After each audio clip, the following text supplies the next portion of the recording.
Well, do Jehovah's Witnesses have love? Of course they have love. Of course they love one another. They constantly talk about love. They think they have the best love in the world. You can go across the world, meet another Jehovah's Witness, and they have a watchtower or something. You're like, oh, brother, you don't even speak the language, and boom, you develop rapport like instantly. Why?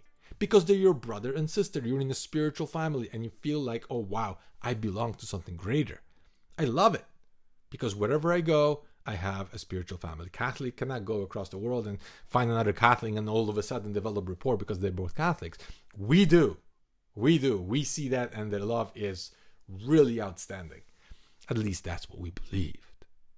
The problem occurs when somebody is different. The reason why one person loves another so quickly is because they develop rapport. People like each other when they're like each other. So you like the other person because the person is just like you. They have the same beliefs, the same values. You know 80% of the person's life. You know exactly what they're doing on Sunday. You know exactly what they're doing on Saturday or Thursday. You know what the books that they're reading. You know what they believe in. You know what they don't do. Everything about the person's life, 80% you know right off the bat without even knowing their name. That builds rapport, no question about it. But that creates an environment where you actually don't love that person, you love yourself. Because whatever they're doing is what you're doing, and what you love about them is in your life. You don't love them for who they are, you love them for the fact that they are exactly the same like you are. Loving somebody else meaning accepting them for who they are without wanting to change them. And if you find out that the person left the religion and they no longer are Jehovah's Witnesses, instantly, within literally one announcement, one sentence, everything is gone. And the person that you truly love and care about, you can't even say hi to them. It's excruciating, painful. Especially if that person is your son or daughter or mother or sister. Somebody you used to be very close to. See, the thing is, when you leave Jehovah's Witnesses, number one thing you have to learn is how to love yourself. That is something that most Jehovah's Witnesses didn't know how to do. Because we were never taught how to love yourself. How do you love yourself? Well, think about it. If you love somebody else, what do? The first thing that you got to do is you got to accept them. You cannot possibly meet, I don't know, let's say a boy meets a girl and he says right away, oh, I don't like your hair, you got to change your hair. Oh, I don't like your makeup, you got to change your makeup. No, no. You're like, you always say what you love about the other person, what you're attracted to about the other person. And you're completely blind to the bad things. That's what happens when you fall in love with somebody. But the problem with us is that when we're standing in front of a mirror, the first thing that we're looking at is all the problems. Oh my gosh, I got more wrinkles. I didn't have that wrinkles before. Oh, I had more hair, and look, the hair is gone now. Oh man, I got older. Oh man, the tooth is getting... And we're always saying, I'm too fat, I'm too ugly, I'm too old, I'm too something. And instead of seeing the good and the bad and the ugly, being more objective about ourselves and accepting about ourselves, we're focusing on what's bad. We're focusing on our flaws and trying to cover it up with makeup or trying to do something to make ourselves look better than we actually are. Because we don't accept ourselves. Did you ever see a guy who's like, I don't know, 70 years old, and he pulls up his pants and the pants are up to here, like up to here. And then he's wearing flip-flops with socks up to his knees, and one of the socks has a hole in it. You seen a guy like that? I mean, didn't he have enough time to actually discover what fashion is all about? Didn't enough people tell him that looks absolutely ridiculous? No, he heard those comments before, but it took him 70 years to get to the point where he completely doesn't care. It's more important for him to feel comfortable, and he doesn't care about people's opinions anymore. That's how he feels. That's what he's doing. I don't care what you think. That's my clothing. Not harming you. But it took him 7 years to get there. But for the entire lifetime, we're like, oh, how do I look? How do I look? We care about other people's opinions and we don't accept ourselves of who we are as people. And now with social media, it gets even worse because you're constantly comparing yourself to other people. Now, think about it. When you constantly felt like you need the validation from the congregation of telling you how good you are because you were judging people based on their status in the congregation, and you don't have that anymore. See, when you're in a Jehovah's Witness, you need that label. You need to know what status the person has, because you don't know if you can say hi to them. You walk in, you're like, oh, this person is this fellowship, that person has been reproved, this person is marked, that person is interested one, that person is worldly, that person is just a study. You've heard those before because they're in every congregation across the world.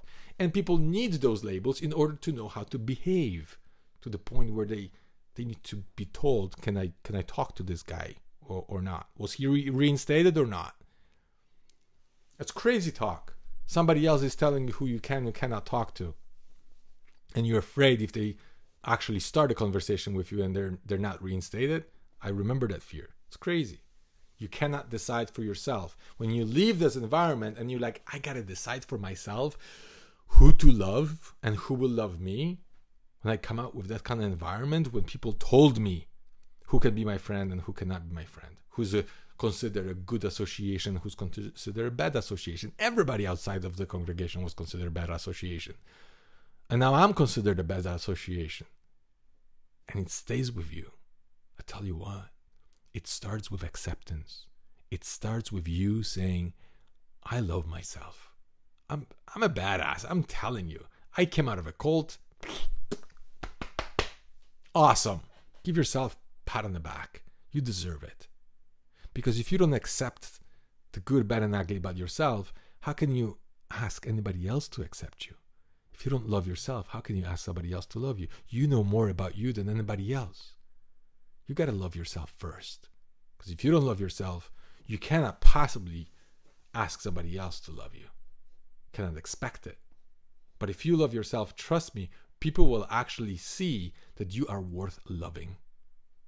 No matter how you look, that doesn't matter. People are attracted to confidence more than looks. 100%. All across the board. I see this all the time. Women are especially, they're single, they want to attract a man, and they're always worried about how they look. Guys too, don't get me wrong.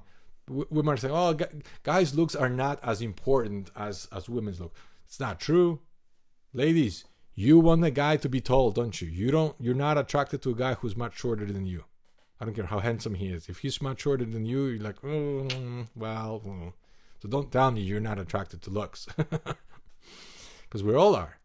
But the truth is, when you're looking at another person, now is the indoctrination of the congregation, is the indoctrination of this world that plays a role, whether you're going to be friends with them. Is it because they're gay? Is it because they're Russian? Is it because they're black? Is it because they're lesbian? Is it because they're transgender? Is it because they're Jehovah's Witness or Muslim?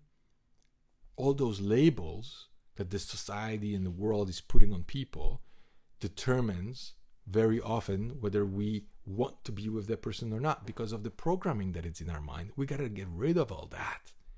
We got to start with how the person behaves. How the person behaves towards you, how the person behaves towards other people, their attitude. That should be like a very first key. What are their values? And you see those values, the way they behave, they come across. Instead of, oh, is this person on this level, on that level, how much money they have, what status, are they running a business, and then prejudging. Because when you grow up as a Jehovah's Witness, or when you've been there for a long time, you always needed a label. Because based on that label, you would decide whether the person is honest or not, and who to trust. This is a really hard thing, because when we're not trusting When you think, who am I going to trust, right? I was told not to rely on my own understanding. I was told not to trust my own heart because heart is treacherous. And I'm not supposed to trust anybody in this world. And definitely every single apostate and every ex-Jehovah's Witness is a person that I should avoid at all cost. Who am I supposed to trust now? Well, I'll tell you what, if you think, and I heard this all the time, I don't trust anybody because I've been in a organization, I trusted everybody, and I thought they're trustworthy, and I thought it was the truth, and you all turn out to be a lie. And now you got trust issues. Well, guess what? Because they never trained you how to trust yourself. You were trained how to trust them. You were trained to trust the organization, and Jehovah, as they called. Trust in Jehovah, which basically meant trust the organization. No. You leave this organization. You got to learn how to trust yourself. Because if you're saying, I don't trust anybody, what you're truly saying is, I don't trust my ability to recognize who is trustworthy and who is not. That's what you're really saying. So first, you got to start with yourself, training yourself to trust yourself. And you got to say, you know what? I've been on this planet long enough. I got screwed so many times. I misjudged people so many times. Now I'm smarter. I know how to protect myself. I can see so many patterns that will help me to determine who's more trustworthy or who's not. Just the fact that you exited an organization like Jehovah's Witnesses is a huge advantage, a gigantic advantage, because you know so many patterns that could hurt you in the future. But you know what? You got to be aware of them, because when you are one of Jehovah's Witnesses, you don't realize, but you were under the influence of a very narcissistic organization. An organization that would never apologize for any of their mistakes, that would always say, you will need us for the rest of your life. You cannot make it on your own. You are safe with us and you're in danger outside. We will never train you to leave us. And if you ever do what we do, then you will become our enemy. You cannot publish your own books. You cannot publish your own understandings. You cannot start your own gatherings. None of that. If you do, you are our enemy. So you felt like you rely on them. You learn codependency. Now you leave this environment, and now you got to start learning how to trust yourself. Ain't that easy.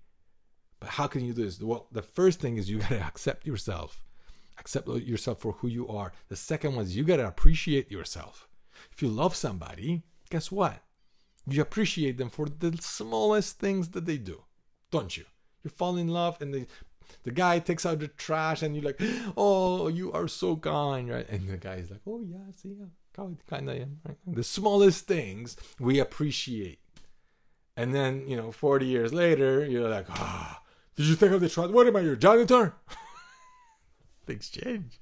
So I tell you what, if you learn how to appreciate yourself, people will start appreciating you. And start appreciating appreciation. I'm kid you not. When you were JW, very often people were told you must be humble. You cannot take any credit for what you do. I don't care if you became super successful in your business.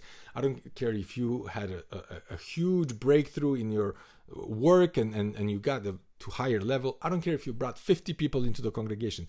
You could never take the credit for all your hard work. The credit was always for Jehovah or the organization, but you're supposed to be humble and meek and never take any credit. So if somebody gave you a compliment, you're like, oh, no. That was nothing. You deflected it at best, or even criticize that person. It's like, no, you're supposed to give the glory to Jehovah, not to me. If you criticize somebody who's appreciating you or deflecting, then how can you ever build a good self-esteem, a healthy self-esteem? It's almost impossible.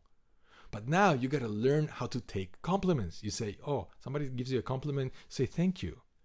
Or better yet, you appreciate the person who appreciated you. You say, oh, it really means a lot to me that you noticed this. Thank you. That's amazing that you noticed.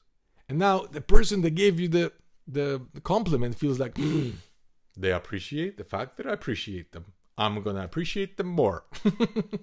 That's how it works. That's how it works. Listen, if you truly love somebody, guess what? You want to spend time with them as much as you possibly can. Especially at the beginning, if you fell in love with somebody. It's like you come from work and you're like dead tired and all what you want to do is lie down on the couch and watch TV and do nothing else.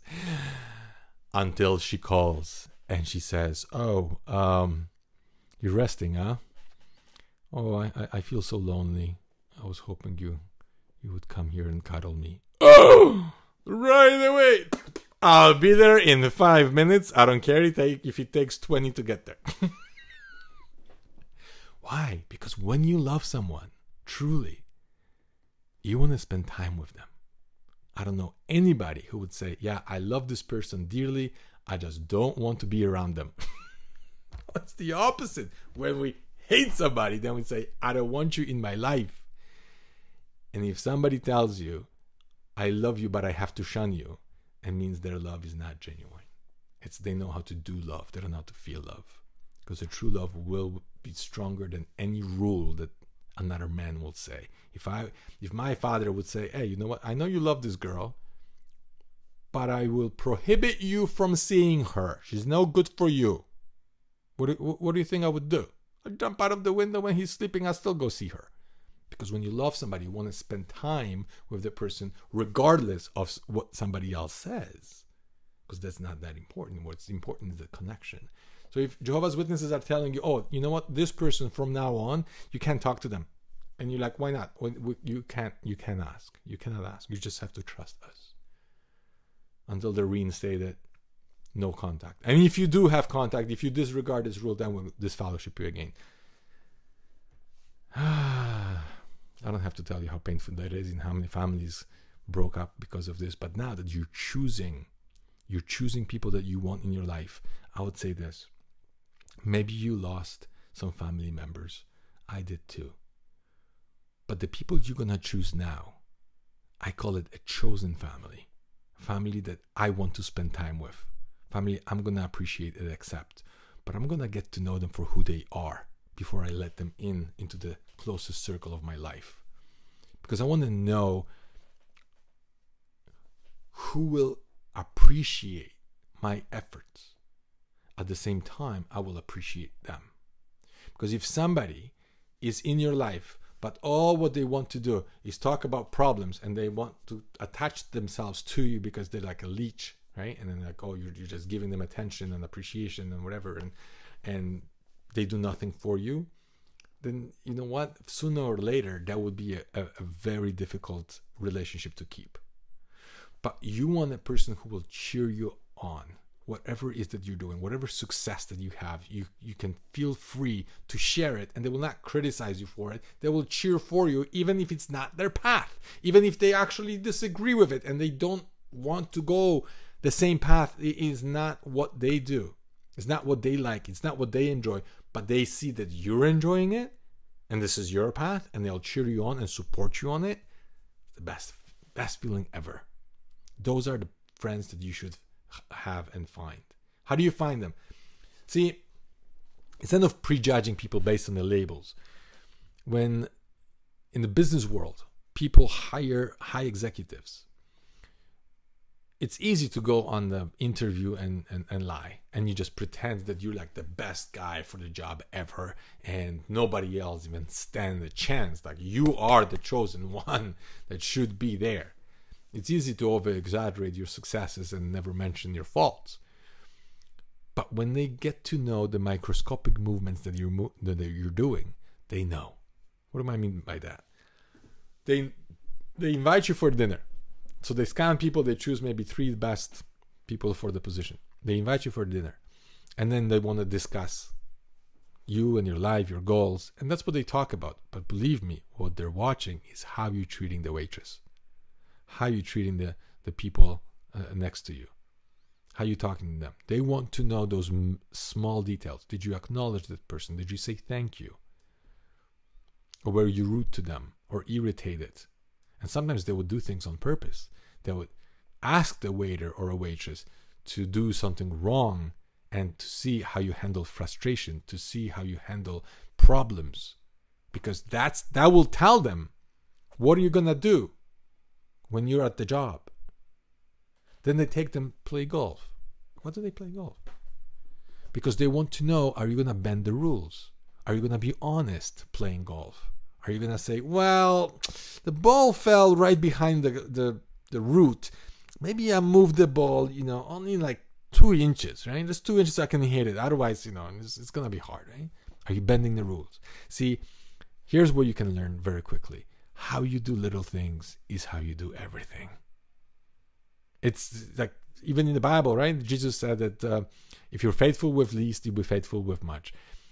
It is a really good rule to follow.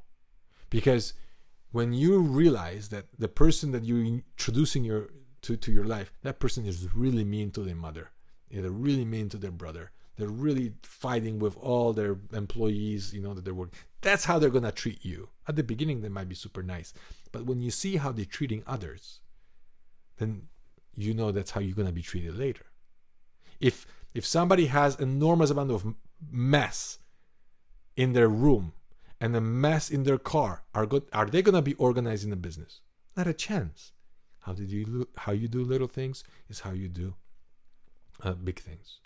And this is how you start judging people, by seeing how they act, their attitude, their relationships with others. And based on their actions, you'll be able to say, oh, I want this person in my life. And another one, that person may be a better friend for somebody else. That's how you choose your chosen family. That's how you can show love towards people who have similar values. That's how you judge them. But see, when you join a congregation, you could join a congregation and really dislike most people there. I know the feeling. I joined the congregation, and believe me, there's a lot of people, all what they did was make fun of me. I was a new immigrant. I was learning English. I was making lots of mistakes, and they just ripped me apart. They made fun of me right, left, and then center. And it felt horrible.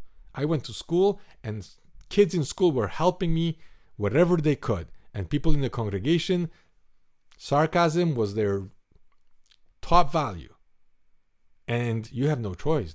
Those are the people that you have to go to service with, because they will arrange you. Oh yeah, you go for service with this guy, and you go with car group with that guy. And I'm like, oh no, not this guy. You don't have much of a choice. Now you do.